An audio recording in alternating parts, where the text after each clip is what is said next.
మౌన్మికులుగా ప్రేమించిన మా ప్రియ పరలోక కన్న తండ్రి, నీ పరిశుద్ధమైన నామానికి వందనాలు తండ్రి. మీరు ఇచ్చినటువంటి ఈ దినాన్ని బట్టించి తండ్రి, మీ నామానికే స్తుతులు చెల్లించుకుంటున్నాను తండ్రి. తండ్రి, నీ బిడ్డలైన వారితో నేను మాట్లాడుచుండగా తండ్రి, నా నోటికి బోరగా ఉండమని వేడుకుంటున్నాను తండ్రి. తండ్రి, అర్థమయ్యే రీతిలో బోధించడానికి, బోధించిన సంగతులను గ్రహించి వాటి ప్రకారంగా బ్రతకడానికి కావలసినటువంటి ధన్యతను ఆత్మ ద్వారా మా అందరికీ అనుగ్రహించమని ముందున్నటువంటి సమయాన్ని అంతటిని నీ చేతికి అప్పగిస్తున్నాను తండ్రి. నీ నామ మహిమార్థమై జరిగించమని క్రీస్తు పేట ఇచ్చిన ప్రార్థన అడుచున్నాం తండ్రి, ఆమేన్. ఈ అవకాశం ఇచ్చిన తండ్రిని దేవునికి కుమారుడైన క్రీస్తు నామమున వందనాలు తెలియజేసుకున్నాం. వచ్చిన మీ అందరికీ కూడా ప్రభువైన క్రీస్తు నామమున శుభాభివందనాలు తెలియజేసుకున్నాం. ప్రియమైన దేవుని వాళ్ళారా, దేవుని యొక్క ఉచితమైన కృప మనకు ఎంతో అవసరం.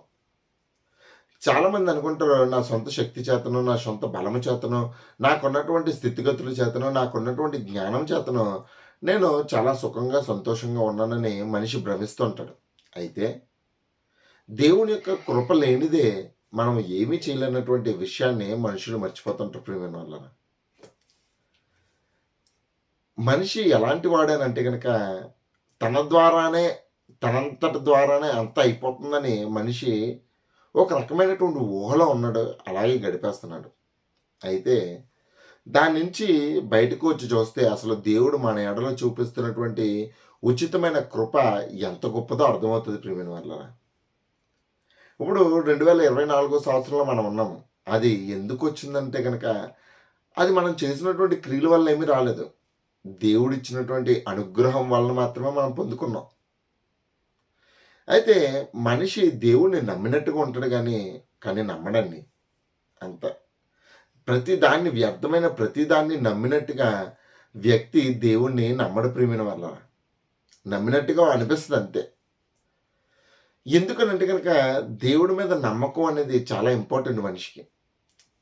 ఆ నమ్మకాన్ని బట్టించి జీవితం చాలా సుఖవంతంగా ఉంటుంది. ప్రియమైన వల్ల మనల్ని పోషించే పోషకుడు ఎవరనంటే కనుక ప్రభువే. అందుకనే మనం ఇప్పుడు నేర్చుకోబోతున్నటువంటి అంశము, మనకు సంతృప్తికరమైనటువంటి జీవితాన్ని ఇస్తున్నటువంటి దేవుణ్ణి మనం ఎప్పుడూ మర్చిపోకూడదు. ఆయన మీద అపనమ్మకంతో ఎప్పుడు ఉండకూడదు. ఆయన ఎలాంటి వాడో మనకు అర్థమైతే ఈ లోకంలో ఎవరి మీద ఆధారపడాలో మనకు అర్థమవుతుంది. ప్రియమైన వల్ల చాలామంది బంధువుల మీద, లేదంటే కనుక స్నేహితుల మీద, లేదంటే కనుక తనకున్నటువంటి డబ్బు మీద, పరపతి మీద, పలుకుబడి మీద ఆధారపడుతూ ఉంటారు. అది తప్పు. ఎందుకనంటే కనుక ఆధారపడవలసింది ఎవరో ఈరోజు మీకు చెప్తాను. ప్రియమైన వల్ల, ఈ చరాచర సృష్టిని కలిగించి సృష్టిలో సమస్తమైన జీవరాశులను పెట్టి వాటన్నింటినీ పోషిస్తున్నటువంటి దేవుని వైపు మనం అందరము కూడా ఎదురు చూడాలి.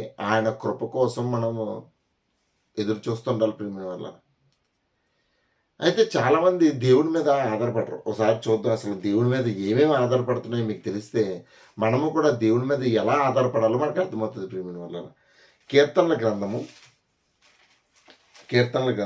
104వ కీర్తన 24 నుంచి చదువుకుందాం. ప్రియమైన వల్ల, యెహోవా నీ కార్యములు ఎన్నెన్ని విధములుగా ఉన్నవి, జ్ఞానము చేత నీవు వాటన్నింటినీ నిర్మించుతివి, నీవు కలగజేసిన వాటితో భూమి నిండి ఉన్నది. అంటే భూమి ఎంత గొప్పదండి. అసలు దాంట్లో ఉన్నటువంటి సృష్టి ఎంత గొప్పది. ఏ ప్రపంచంలోని ఈ సోలార్ సిస్టంలో దేని మీద లేనటువంటి ఒక గొప్ప పరిస్థితులను దేవుడు తన జ్ఞానము చేత నింపాడంటండి. మనకి కనిపిస్తున్నది కానీ, మనకి కనిపించినది కానీ అంతా కూడా దేవుని జ్ఞానంతో నిండి ఉన్నది. అంతంటారా, చాలా ఈ భూమిని అనేకమైన వాటితో నిండించాడు దేవుడు. ఆకాశంలో చూస్తేనేమో పక్షులు, భూమి మీద చూస్తేనేమో మృగాలు, సముద్రంలో చూస్తేనేమో రకరకాలైనటువంటి చేపలు. వీటన్నింటినీ ఏలడానికి ఒక రాజుగా, అధిపతిగా దేవుడు మనుషుల్ని ఏర్పాటు చేశాడు. ప్రియమైన వల్ల, అయితే చెప్తున్నాడు, యెహోవా నీ కార్యములు ఎన్నెన్ని విధములుగా ఉన్నవి, జ్ఞానము చేత నీ వాటన్నింటినీ నిర్మించితివి, నీవు కలగజేసిన వాటితో భూమి నిండి ఉన్నది. ఇదిగో విశాలమైన మహాసముద్రము, అందులో లెక్కలేనన్ని జలచరములు, దానిలో చిన్నవి ఉన్నవి, పెద్దవి జీవరాశులు ఉన్నవి. 27వ వచనం, తగిన కాలమున నీవు వాటికి ఆహారం ఇచ్చేదవని ఇవన్నీ నీ దయ కొరకు కనిపెట్టుచున్నవి.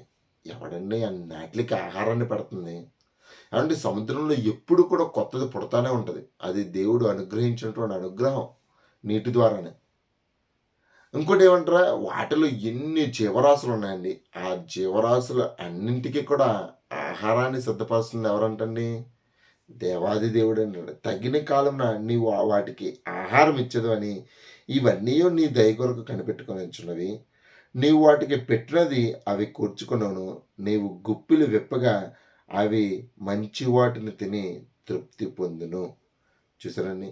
అంటే ఈ సముద్రంలో ఉన్నటువంటి జలచరాలన్నింటినీ కూడాని ఎవరు పోషిస్తున్నారు అని అంటే గనక దేవాది దేవుడే పోషిస్తున్నాడు ప్రియమైన వాళ్ళారా. ఎందుకంటే గనక వాటికి ఏది కావాలో ఎవరు సిద్ధపరుస్తారండి? చేపలు ఎన్ని రకాలైనటువంటి చేపలున్నాయి. ఎన్ని రకాలైనటువంటి జెల్లీ ఫిష్‌లున్నాయి. ఎన్ని రకాలైనటువంటి పెద్ద పెద్ద ఏమంటారు తిమింగలాలున్నాయి. లేదంటే గనక రకరకాలైనవున్నాయి. వాటన్నింటిని పోషిస్తుంది ఎవరనంటే గనక దేవుడే. అవన్నీ కూడా ఎవడి వైపు చూస్తున్నాయంటే గనక దేవాది దేవుడి వైపే చూస్తున్నాయి. ఎందుకనంటే ఆయన గుప్పిలు విప్పితే, ఆ గుప్పిలు విప్పిన దానితో నుంచి తిని తృప్తి పడదామని అన్నాడు ప్రియమైన వాళ్ళారా. ఈ సముద్రం ఉన్న వాటి సంగతులు ప్రియమైన వాళ్ళారా. ఇంకా ముందుకు వెళ్తే యోబు గ్రంథము 38వ అధ్యాయము యోబు 38:40 నుంచి చూద్దాం ప్రియమైన వాళ్ళారా. సింహపు పిల్లలు తమ తమ గుహలలో పండుకొనినప్పుడు, తమ గుహలలో పొంచి ఉండినప్పుడు నీ వాటి ఆకలి తెచ్చదా అడుగుతున్నాడు. సింహంని అంటే అడవికి రారాజు సింహం. అది గాండ్రించగా ఎవడైనా సరే భయపడాల్సిందే. దానికి ఉన్నటువంటి బాడీ స్ట్రక్చర్ కానీ, తనకున్నటువంటి ఇది కానీ చాలా గొప్పగా ఉంటుంది. మరి అలాంటి సింహాన్ని పోషిస్తున్నది ఎవరు? కింద తిండి లేక తిరుగులాడుచు కాకి పిల్లలు దేవునికి మొరపెట్టినప్పుడు కాకికి ఆహారం సిద్ధపరిచిన వాడెవడు? ఏమండి, మనిషి ఇప్పుడు ఇన్నాళ్ళైతే పాత సమయాల్లోనండి మనం తినేది ఏమన్నా ఉంటే కనుక బయట పాడేసేవాళ్ళం. బయట పాడేస్తే అవి తిని ఏదో జంతువులు కానీ ఏమిటి తిని అవి తృప్తిపడి. నేటి కాలంలో చూడండి అన్ని ఫ్రిడ్జ్లు వచ్చేసింది, డ్రైనేజ్ సిస్టమ్ వచ్చేసింది. ఏదైనా సరే మనం బయటే పాడేస్తున్నాం. అంటే కాలువల్లోనో దేంట్లోనో పాడేస్తున్నాం. అయినప్పటికీ కూడా చాలా వాటిని దేవుడు పోషిస్తానే ఉన్నాడు ప్రియమైన వాళ్ళారా. మనకి ఆకాశంలో ఎగురుతున్నటువంటి పక్షులు కానీ, లేదంటే భూమి మీద ప్రాకుతున్నటువంటి చరములు కానీ, లేదంటే జంతువులు కానీ, వీటన్నింటినీ పోషిస్తుంది ఎవడనంటే గనక దేవుడే. సింహపు పిల్లైన ఆకలిగా ఉంటుందేమో కానీ దానికి సింహమైనా సరే దాన్ని పోషించే కెపాసిటీ కలిగింది ఎవడనంటే కనుక దేవుడే. కీర్తన గ్రంథంలోనే ఉంటుంది ప్రియమైన వాళ్ళ. ఆడసింహానికి వేటను సిద్ధపరిచింది కూడా దేవుడేనంట ప్రియమైన వాళ్ళ. సింహానికి ఆహారాన్ని సిద్ధపరిచేది దేవుడే. ఎందుకనంటే చూడండి, సింహము దాని యొక్క బాడీ స్ట్రక్చర్ చూస్తానండి, అది మహా అయితే ఒక 50 km/h పరిగెట్టగలదేమో. కానీ జింక చూడండి 70-80 km వేగంతో పరిగెట్టగలదు. మరి దానికి ఎరను సిద్ధపరిచింది ఎవడనంటే కనుక దేవుడే. కాబట్టి ఈ జంతువులు కూడా ఎవరి మీద ఆధారపడుతున్నాయంటే దేవుని మీద. ఆకాశ పక్షులు కాకులను చూడండి, అవి దేని మీద ఆధారపడుతున్నాయి? వాటిని పోషిస్తుంది ఎవరనంటే కనుక దేవుడే ప్రియమైన వాళ్ళ. ఇంకా మత్తయి సువార్త 6వ అధ్యాయానికి వెళ్తే మత్తయి సువార్త 6వ అధ్యాయము 26వ వచనాన్ని మనం చూసుకున్నట్లయితే, ఆకాశ పక్షులను చూడండి, అవి విత్తవు, కోయవు, కొట్టలో కూర్చుకున్నావు, ఆయనను మీ పరలోకపు తండ్రి వాటిని పోషించున్నాడు. ఇక్కడ చూడండి, మనకైతే అగ్రికల్చర్ సిస్టమ్ అని, లేదంటే వ్యవసాయం అని, లేదంటే కనుక దాన్ని దుక్కుదున్నడం అని, లేదంటే కనుక దాన్ని స్టోర్ చేయడం అనేసి వర్షం కోసం ఎదురు చూడడం, ఇలాంటి చాలా ప్రక్రియ ఉంటుంది వ్యవసాయంలో. పక్షులు ఏం వ్యవసాయం చేస్తున్నాయి, జంతువులు ఏం వ్యవసాయం చేస్తున్నాయి, లేదంటే కనుక సముద్రంలో ఉన్నటువంటి చేపలు, లేదంటే ఆకాశ పక్షులు ఎటువంటి వ్యవసాయాన్ని చేసి వాటికి సిద్ధపరచుకుంటున్నాయండి. అవన్నీ కూడా ఏమీ చేయడం లేదు, మనం ఒక్కడమే చేస్తున్నాం. మరి వీటన్నింటికి ఆహారాన్ని సిద్ధపరుస్తుంది ఎవడు అని అంటే కనుక, ఎన్నింటికి ఆహారాన్ని సిద్ధపరుస్తుంది ఎవరు అంటే కనుక దేవాది దేవుడే. దేవుడు అంటున్నాడు, వీటన్నింటినీ పోషించినటువంటి నేను మిమ్మల్ని పోషించనా అని అడుగుతున్నాడు. మీ సొంత శక్తి చేత కాదు. ఏమంటే వర్షం రాకపోతే ఎవడు పండించగలరండి? వర్షాన్ని రప్పిస్తుంది ఎవడు? దేవాది దేవుడే కదా. దాన్ని పంపించి భూమిని ఫలభరితంగా ఫలింపజేస్తుంది ఎవరండి? దేవాది దేవుడే కదా. ఏమండి, దేవుడి మీద ఆధారపడితే అది ఎటువంటి గడ్డు పరిస్థితుల్లో అయినా సరే దేవుడు మనకు పోషకుడిగా ఉండగలడన్న విషయాన్ని మనిషి మర్చిపోతున్నాడు. ఏమండి ఇస్రాయేల్ సైన్యం చూడండి. ఇస్రాయేల్ వారి దాస్యత్వం నుండి బయటకు వచ్చినప్పుడు 40 సంవత్సరాల వరకి ఒక కొత్త రకమైనటువంటి మన్నాతో వారిని పోషించినటువంటి దేవుడు మామూలు దేవుడు అనుకుంటున్నారా? ఎవరండి ఈ భూప్రపంచం మీద అంత గొప్ప విలువైనటువంటి ఆహారాన్ని ఇచ్చి తృప్తిపరచగలడా? వాళ్ళకి మంచినీళ్ళు కావాలంటే మంచినీళ్ళు అరణ్యంలో మంచినీళ్ళని ఏర్పాటు చేశాడు. లేదంటే కనుక వాళ్ళు మాంసం కావాలంటే మాంసాన్ని ఇచ్చి తృప్తిపరిచాడు. ఇవన్నీ జరిగించింది ఎవరనంటే కనుక నువ్వు అప్పుడు మరి ఇశ్రాయేలీయులు ఆనాటి కాలంలో ఎటువంటి పొలాన్ని దున్ని ఆళ్ళు మన్నాను పండించారండి? ఏమీ లేదు. ఒక్క దేవుడి మీద ఆధారపడడం వల్ల తప్ప వాళ్ళు ఆహారాన్ని సిద్ధపరచుకోవడానికి కావాల్సినటువంటి అనువైనటువంటి వాతావరణమే లేదు ప్రియమైన వాళ్ళరా.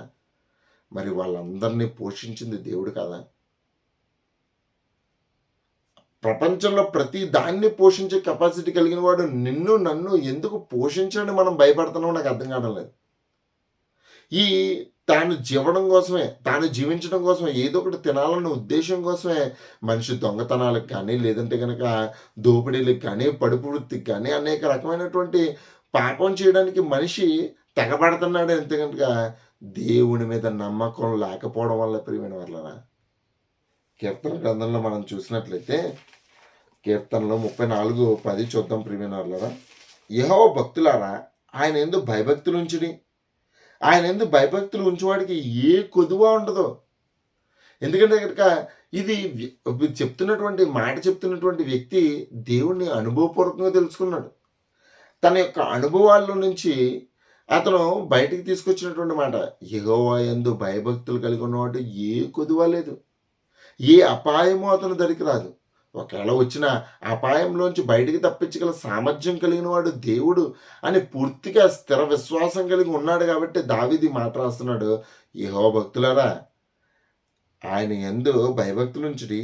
ఆయన యందు భయభక్తులుంచేవాడికి ఏ కొదువ లేదు. దానికి ఉదాహరణ చెప్తున్నాడు. ఏంటనంట, సింహపు పిల్లలు లేవిగలవే ఆకలిగొనును, యెహోవాను ఆశ్రయించు వారికి ఏ మేలు కొదువై ఉండదు.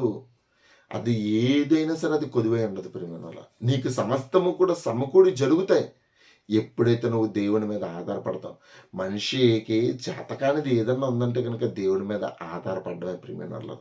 దేవుడు మొదటి నుంచి కూడా బాధపడుతుంది దేనికంటే కనుక మనిషి దేవుడి మీద ఆధారపడడం లేదనే. ఒక్కసారి నువ్వు దేవుడి మీద ఆధారపడు, నీ జీవితం ఎంత తేలికైపోతుంది, నీ జీవితం ఎంత సంతోషంగా ఉంటుంది. ఒక బాధ వచ్చినా ఇబ్బంది వచ్చినా సర్వశక్తిమంతుడు నాతో ఉన్నాడన్న ఒక అనుభవం ఉంది చూసారండి. ప్రతి దాన్ని జయించడానికి మనకి స్థిరమైనటువంటి మార్గాన్ని సిద్ధపరుస్తుంది ప్రియమైన వాళ్ళ. ఏలియాను చూడండి. ఏలియా వర్షింపకుండా 3.5 సంవత్సరాలు వర్షింపకుండా ప్రార్థన చేస్తే ఆ ప్రాంతంలో గొప్ప కరువు వచ్చింది. అయితే అతన్ని చంపేస్తారేమని చెప్పేసి ఆయన దేవుడి చేత హెచ్చరింపబడి నదీ ప్రాంతానికి వెళ్ళిపోయాడు. అతన్ని పోషించడానికి దేవుడి కాకులను సిద్ధపరిచాడు ప్రియమైన వాళ్ళరా. రొట్టెను మాంసమును కాకులు తీసుకొచ్చి అతనికి ఇస్తే అతను తిని తృప్తి పొందాడు. ప్రతిరోజు పొద్దున్న సాయంత్రం కూడా వచ్చేది, దాన్ని తిని తృప్తి పొందాడు ప్రియమైన వాళ్ళరా. ఆయన మీద నమ్మకం ఉంటే ఏ విధము చేతనైనాను నీకు సహాయం వస్తుంది ప్రియమైన వాళ్ళ. దేవుడు ఏ విధం చేతనైనాను సహాయాన్ని సిద్ధపరచగల సామర్థ్యం కలిగిన వాడు. మనకే అపనమ్మకం, ఏమో ఎత్తాడో లేదని చెప్పేసి రేపటికి కూడా కూర్చేసుకుంటున్నాం. ఇశ్రాయేలు అదే చేశారు. ఏమో రేపు మళ్ళీ దేవుడు మన్నాను పంపిస్తాడో లేదో, దేవుడు మాట మార్చేసుకుంటాడేమో, దేవుడు మన మీద ఇచ్చేస్తాడేమని చెప్పేసి రేపటికి కూడా 2-3 రోజులకి సరిపడగా కూర్చేసుకుందాం అనే ఒక దుష్ట ఆలోచనలో మనకు వస్తుంది ప్రియమైన. దేవుడు మాట ఇస్తే నమ్మదగినవాడు. మాట ఇచ్చి ఆయన తప్పినట్టుగా మనము బైబిల్ చరిత్రలో ఎక్కడా లేదు ప్రియమైన వాళ్ళ. అందుకని చెప్తున్నాడు, సింహపు పిల్లలైనా లేమి కలిగి ఉంటాయేమో కానీ వాటికన్నా కొద్దిగా తక్కువ అవుతాయేమో. అడవిని వేటాడడానికి వెళ్తే అది వేటాడడం మొదలుపెట్టిందంటే దాని నుంచి తప్పించుకోవడం అసాధ్యం ప్రియమైన వాళ్ళరా. అసాధ్యమైన దాన్ని కూడా సుసాధ్యం చేశాడు. అదైనా ఆకలిగా ఉంటుంది, అదైనా దాన్ని కడుపు మార్చుకుంటుందేమో కానీ నీతిమంతులకు ఏ కొదువ ఉండదు ప్రియమైన వాళ్ళని. ఎప్పుడైతే మనం దేవుని మీద ఆధారపడతామో. ఇశ్రాయేలీయులు దేవునితో ఒక రకమైనటువంటి అవినాభావ సంబంధం కలిగి ఉన్నప్పటికీ కూడా వారు దేవుడి మీద పూర్తిగా ఆనుకోలేకపోయారు ప్రియమైన వాళ్ళరా. మనకులాగానే మనము ప్రార్థన చేస్తాము, మనము చర్చికి వెళ్తూ ఉంటాము, లేదంటే కనుక మనము బైబిల్ చదువుతుంటాము, దేవుని యొక్క మాటలు వింటూ ఉంటాం, కానీ పూర్తిగా మనం దేవుని మీద ఆనుకోలేకపోతున్నాం. ఏదో ఒక రకమైనటువంటి అనుమానం, ఏదో ఒక రకమైనటువంటి భయం. నేను ఎలా జీవించాలి, నాకు కష్టాలు వచ్చేస్తాయేమో, నాకు బాధలు వచ్చేస్తాయేమో, నేను వీటిని జయించలేనేమో, నన్ను అవమానపరుస్తారేమో అన్న ఒక రకమైనటువంటి అనుమానంతో నీకున్నటువంటి విలువైనటువంటి విశ్వాసాన్ని తాకట్టు పెడుతున్నావు ప్రియమైన వాళ్ళని. తాకట్టు పెడుతున్నావు. ఒకసారి బయటకు వచ్చి ఉండండి, నీకున్నది చాలా గొప్పది. ఏలియా ఆ విధంగా ఉన్నాడు కాబట్టి కాకోలంతో పోషించాడు. ఇంకా చెప్పుకోవాలనుకుంటే కరువు బాగా ఎక్కువైపోయింది. కరువులో ఎవరి దగ్గర పంపించంటే సారేపతని వెధవరాల దగ్గర పంపించాడు. అంటే వెధవరాలు తన దగ్గర ఏమీ లేదు, ఆ ఏమీ లేని స్థితిలో మళ్ళీ ఏలియాని దేవుడు పంపిస్తే కరువు కాలం అంతా కూడా పోషించాడు ఏలియాని, సారేపతని వెధవరాలని. నమ్మకం ఉంచాడు కాబట్టే. అందుకనే అన్నాడు, ఆయన యందు నమ్మకము కలిగిన వారికి ఏ కొదువ లేదంట ప్రియమైన వాళ్ళ.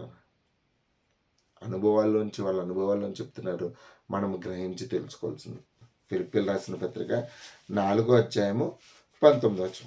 ఇక్కడ ఉన్న సంగతిని మనం ఆలోచించినట్లయితే ప్రియమైన వాళ్ళ, పౌలు గారు అనేకమైనటువంటి గడ్డు పరిస్థితులను ఎదుర్కొన్నారు. స్వార్థ ప్రకటించడానికి వెళ్ళినప్పుడు ఆయనకు అనేక రకమైనటువంటి ఇబ్బందులు తలెత్తాయి. అలా ఇబ్బందులు తలెత్తినప్పుడు ఆయనకి చాలా కుదువుంది. మానసికంగాను కుదువుంది, ప్లస్ శారీరకంగా కూడా కుదువుంది ప్రియమైన. ఆ కుదువుని తెలుసుకున్నటువంటి కొంతమంది ఏం చేశారంటే కనుక పౌలు గారికి సహాయాన్ని అందించారు. సహాయాన్ని అందించిన తర్వాత ఆయన రాస్తున్నాడు తిరిగి, ఇదిగో మీరు చేసినటువంటి సహాయాన్ని బట్టి నేను కృతజ్ఞను. దేవుడు మిమ్మల్ని ప్రేరేపించి ఈ కార్యక్రమాన్ని చేశాడు కాబట్టి దేవుడికి నేను మహిమ చెల్లిస్తున్నానని చెప్పేసి ఒక వచనాన్ని చెప్పాడు. ఏంటనంటే 4వ అధ్యాయము ఎఫెసీయులకు రాసిన పత్రిక, ఫిలిప్పీయులకు రాసిన పత్రిక 4వ అధ్యాయము 19వ. కాగా దేవుడు తన ఐశ్వర్యం చెప్పిన క్రీస్తు యేసునందు మహిమలో మీ ప్రతి అవసరమును తీరుస్తాడు. దేవుడు ఎలా తీరుస్తాడంటే మన యొక్క అవసరతలో సరైన సమయంలో మనకి ఇచ్చి మనల్ని పోషించడానికి సామర్థ్యుడు ప్రియమైన వాళ్ళ. ప్రతి అవసరతను, నీకు ఏ అవసరత ఉన్నా, నీకు ఆరోగ్య సమస్య, లేదంటే కనుక ఆర్థిక సమస్య, ఏదైనా సరే ప్రతి అవసరతను కూడా తీర్చడానికి సమర్థుడు దేవుడు. ఎప్పుడైతే నువ్వు ఆయన మీద ఆనుకొని ఉంటావో, ఎప్పుడైతే ఆయన యందు భయభక్తులు నిలుపుతావో, ఎప్పుడైతే నువ్వు ఆయన చెప్పినట్టు ప్రకారంగా నువ్వు నడుచుకుంటావో, ఆయన మాటల ప్రకారంగా నడుచుకుంటావో, అది ధన్యత ప్రియమైన వాళ్ళు. మీకు అంటే ఇశ్రాయేలీయులు అన్ని అద్భుతాలు చూసినప్పటికీ, ఎన్నో సూచక్రియలు చూసినప్పటికీ ఎందుకు నశించిపోయారంటే కనుక చెప్తాడు పౌలు, వారు దేవుణ్ణి జ్ఞానానుసారంగా తెలుసుకోలేదంట. అంటే వారి సొంత జ్ఞానం చేత దేవుని యొక్క జ్ఞానాన్ని సరిచూసుకొని వారి సొంత జ్ఞానం ప్రకారంగా నడుచుకోవడం వల్ల వాళ్ళు ఇదయ్యారు. ఏమండి, మనం ఇప్పుడు చదువుకున్నటువంటి విషయాలు ఏదైతే మేము చెప్తుండగా మీరు అర్థం చేసుకుంటున్నారో, లేదంటే కనుక చెబుతున్నటువంటి మాటల్లో మీరు గ్రహించారో, లేదంటే మీరు బైబిల్ చదువుతున్నప్పుడు మీరు అర్థం చేసుకున్నారో, ఇదంతా కూడా మీకు తెలివిని ఇస్తుంది ప్రియమైన వల్ల. అంటే మీకు ఒక నాలెడ్జ్ని క్రియేట్ చేస్తా. ఓకే, దేవునితో అంటే ఇలా అవుతుంది. ఇదిగో నేను ఇప్పుడు చెప్తున్నాను, మీకు ఏమర్థం అవుతుందంటే మీకు ఒక తెలివి వస్తుంది అన్నమాట. అంటే దేవుడి మీద ఆధారపడడం వల్ల ఆయన మనల్ని కాపాడుతాడు, రక్షిస్తాడు, పోషిస్తాడు, మనకి ఎటువంటిది లేకుండా చూసుకుంటాడు అని ఒక రకమైనటువంటి తెలివి మీకు వస్తుంటుంది. అయితే దేవుడు తెలివి కాదు కానీ జ్ఞానం కావాలని కోరుకుంటున్నాడు. జ్ఞానం అంటే ఏంటండి? జ్ఞానము అని అంటే కనుక మీరు ఏదైతే నేర్చుకున్నారో తెలివితేటలను ఉపయోగించి మీరు చదువుకొని, లేదంటే కనుక వినడం వల్ల ఏదైతే మీరు గ్రహించారో, గ్రహించిన దాని ప్రకారంగా మీరు ఎప్పుడైతే నడుచుకోవడం మొదలు పెడతారో అది జ్ఞానం. చాలామంది దగ్గర తెలివి ఉంది కానీ జ్ఞానం లేదు ప్రియమైన వాళ్ళ. తెలివి ఇంపార్టెంటే, జ్ఞానము కూడా ఇంపార్టెంట్. నువ్వు తెలుసుకున్నటువంటి సంగతులను సరైన సమయంలో అప్లై చేయడమే జ్ఞానం. వాక్యాన్ని మీరు అప్లై చేసి చూడండి, జీవితం కొద్దిగా బెటర్‌గా ఉన్నా సరే మంచిగా ఉంటది. దేవుని యొక్క వాక్యం ఎలాంటిదంటే గనక కాకరకాయ లాంటిదండి. తింటే చేదుగా ఉంటది గానీ, దాని వల్ల కలిగే లాభం చాలా గొప్పది. లాభాన్ని గురిపెట్టి చాలామంది చూడండి షుగర్ వచ్చినోళ్ళు వాడికి ముందెప్పుడు తినేవాడు కాదు కాకరకాయ. ఏంటో ఈసారి షుగర్ రాగానే చాలా ఇష్టంగా కాకరకాయ తినేస్తుంటాడు. ఎవరి దగ్గర ఎవరైనా తెచ్చుకుంటే కూడానే అడిగి మరీ తీసుకుని కొద్దిగా కాకరకాయ తింటుండు. ఎందుకంటే దాని యొక్క లాభాన్ని తెలుసుకున్నాడు. నాలుకనే 2 అంచులు దాటితే ఏదైనా ఒకటని గ్రహించడు కాబట్టి, ఇదిగో కాకరకాయని కూడా చాలా సంతోషంగా తింటూ ఉంటాడు. కొంతమంది చూడండి అసలు ఇష్టం ఉండదు. ఏంటంటే ఇక్కడ దేవుడు కూడా అలాంటి వాడే. కొద్దిగా బెటర్ ఉన్నా సరే నీకు మంచిదే చేస్తాడు ప్రియమైన వాళ్ళ. మంచిదే. కాబట్టి గమనించండి. మనం నేర్చుకుంటున్న మాటలను మన జీవితంలో ఎప్పుడైతే మనం అప్లై చేస్తామో, అప్పుడే మనము దేవుని యొక్క చిత్తాన్ని ఆ దేవుడి మీద ఆధారపడగలము. దేవుడి మీద ఆధారపడినప్పుడే మన జీవితాలు బాగుంటాయి ప్రియమైన వాళ్ళ. మీ ప్రతి అవసరతను తీరుస్తానన్నాడు. ప్రతి అవసరతను. ఇంకా మనం వెళ్తే ప్రియమైన వాళ్ళ ముందుకెళ్తే హెబ్రీయులు రాసిన పత్రికలో ఒక మాట ఉంది. హెబ్రీయులు రాసిన పత్రిక 13వ అధ్యాయము 5, 6 వచనాలని చూసుకోవచ్చు ప్రియమైన వాళ్ళ. 5, 6 వచనం. ధనాపేక్ష లేని వారే మీకు కలిగిన వాటితో తృప్తుండుడి. ఇక్కడ చెప్తున్నాడు పౌలు గారు. ధనాపేక్ష అంటే డబ్బు సంపాదించాలి, డబ్బే ధ్యేయము, డబ్బుతోనే మనకు అన్నీ ముడిపడి ఉన్నాయని చాలామంది చెప్తుంటారు కదా. ఆ ఉన్నటువంటి ఆలోచన చంపేసి మీకు కలిగిన వాటితో, మీకు ఉన్న దాంట్లో తృప్తి కలిగి ఉండండి. ఎందుకనంటే కనుక చెప్తున్నాడు, నిన్ను ఏమాత్రము నువ్వు విడువను, నిన్ను ఎన్నడూ ఎడబాయనని ఆయనే చెప్పిన కదా. నిన్ను అసలు విడిచిపెట్టను రా, నీతోనే ఉంటాను, నీ చెయ్యి పట్టుకొని నేను నడిపిస్తానని ప్రభు మనకి అంటే మనకు మాట ఇచ్చాడు కదా. ఏమంటే దేవుడు ఎలాంటి వాడు అంటే కనుకండి, ఒక మంచి రష్గా ఉన్నటువంటి తీర్థంలో తండ్రి కొడుకు చెయ్యి పట్టుకొని నడిపిస్తున్నట్టుగా ఈ లోకంలో దేవుడు మనల్ని నడిపిస్తున్నాడండి. మనమే తండ్రి చెయ్యిని విదిలించుకొని నేను అది చూస్తాను ఇది చూస్తానని చెప్పి దేవుడిని విడిచిపెట్టి వెళ్ళిపోయాం, తండ్రిని విడిచిపెట్టి వెళ్ళిపోయాం. అంతే తప్ప ఆయనైతే అసలు ఏమాత్రము విడివడు, నేను ఎన్నడూ ఆయనే చెప్పాను కదా. కాబట్టి మనం ప్రభువే నాకు సహాయకుడు, నేను భయపడను, నరమాత్రుడు నాకేమి చేయగలడు అని మంచి ధైర్యంతో చెప్పగలవారమే ఉన్నాం చెప్తున్నాడు. ఆనాటి కాలంలో భక్తులు చెప్తున్నారు, నరమాత్రుడు నాకు ఏ సహాయం చేయలేడు, దేవుడే నాకు సహాయకుడిగా ఉంటాడు, నేను దేనికి భయపడనని మంచి ధైర్యంతో చెప్పగలవారమే ఉన్నావా. ప్రకృతి దేవుని వైపుగా చూస్తున్నట్టుగా, జలచరములు దేవుని వైపు చూస్తున్నట్టుగా, ఆకాశ పక్షులు దేవుని వైపు చూస్తున్నట్టుగా మనము దేవుని వైపు చూడగలమా. ఆయన చేసే సహాయం కోసం, ఆయన ఇచ్చే తృప్తి కోసం మనం చూడగలమంటారా. ఎస్.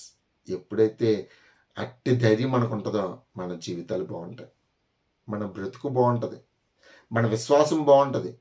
ఆయన మీద ఆధారపడండి, చింత ఏం పెట్టుకోవద్దు. మీరు చింతించడం మూలడు ఎక్కువ పెరగరు. మీరు తెల్లగా ఉన్నది నల్లగా కూడా మార్చలేడు, నల్లగా ఉన్నది తెల్లగా కూడా మార్చలేడు. అలాంటిది ఎందుకు మీరు అంత బాధపడుతున్నారు. బాధపడద్దు. సహాయానికి తండ్రి సమస్తాన్ని చేయగలవాడండి. అందుకనే పేతురు చెప్తుందండి, పేతురు రాసిన పత్రిక 2వ పేతురు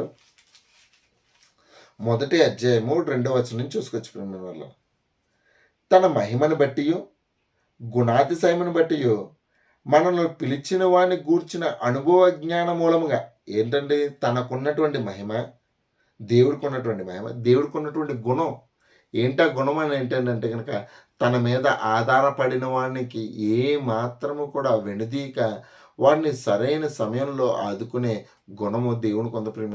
ఆయనకున్నటువంటి గుణాతిశయమును బట్టి మనల్ని పిలిచిన వాడిని గూర్చిన అనుభవ జ్ఞాన మూలముగా ఆయన దైవభక్తి అంటే దేవుని మీద భయభక్తులు కలిగి నువ్వు భక్తి నిలుపుతున్నావు కదా, ఆ దైవశక్తి జీవమునకు భక్తునికి కావలసిన వాటన్నింటినీ మనకు దయచేయుచున్నందున దేవుని గూర్చినట్టు మన ప్రభువైన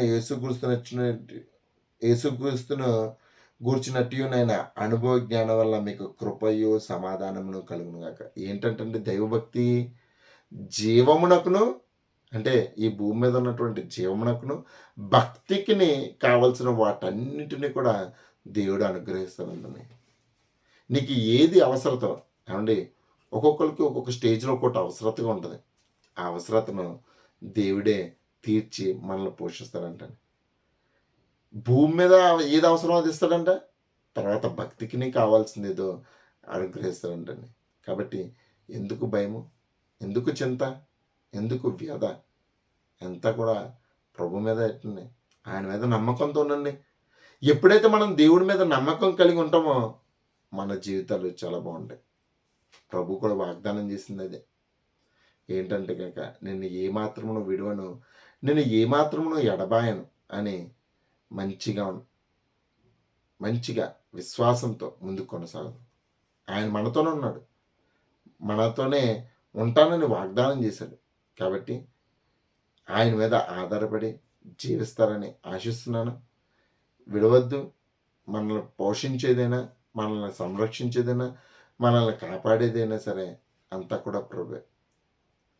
ఆయన ఊపిరి విడవగా అన్నీ కూడా జీవిస్తున్నాయి ప్రియమైన వాళ్ళ. మనల్ని పక్షుల కంటే మనం ఎంతో శ్రేష్ఠులం కదా, మృగాల కంటే మనకు ఎంతో శ్రేష్ఠులు కదా. దేవుడు మనకి ఇచ్చినటువంటి ఆధిక్యత చాలా గొప్పది కదా. వాటినే పోషించినటువంటి వాడు మనల్ని ఎందుకు పోషించడని భయపడుతున్నాం? దిగులొద్దు, బెంగ కూడా అసలు వద్దు. ఆయన మీద ఆధారపడదు. సమస్తాన్ని మనకు అనుకూలపరిచి మనకి సాష్టాంగ నమస్కారం చేయగల కెపాసిటీ కలిగిన వాడు. నీ సమస్య ఏదైనా ఉంటే దేవునితో చెప్పుకో. నీకు ఏదైనా ఉందంటే కనుక దేవునితో చెప్పుకో. ఏమండి, పంట కుప్ప మీద ఉన్నవాడిని లేవనెత్తిన వాడండి గనుడు.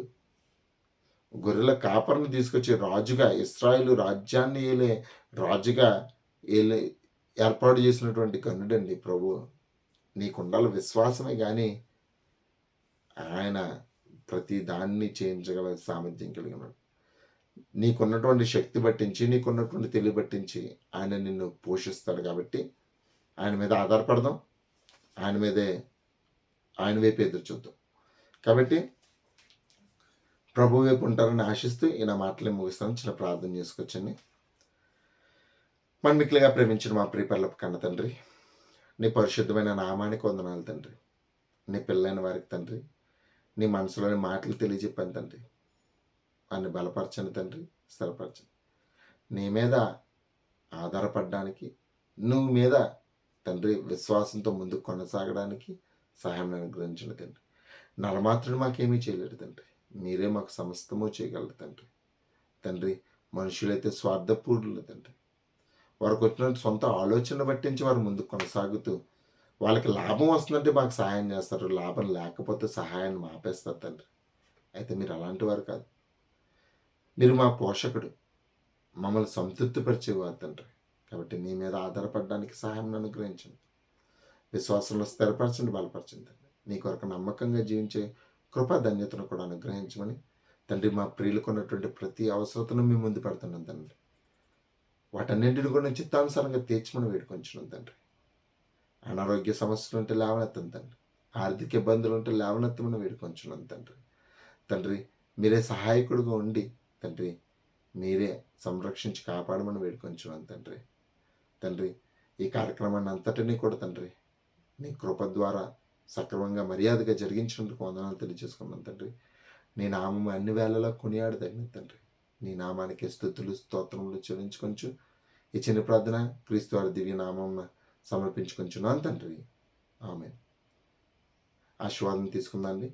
మనందరికన్నా తండ్రి అయినటువంటి దేవుని యొక్క ప్రేమయు, మన ప్రభువును రక్షకుడైనటువంటి యేసుక్రీస్తు వారి యొక్క కృపయు, పరిశుద్ధాత్మ యొక్క అన్యోన్య సహవాసము ఈ కూడికి వచ్చిన మనందరికీ లోకమందున సకల పరిశుద్ధులకు సదాకాలము తోడేండి నడిపించును గాక. ఆమేన్. అందరికీ వందనాలండి. Thank you.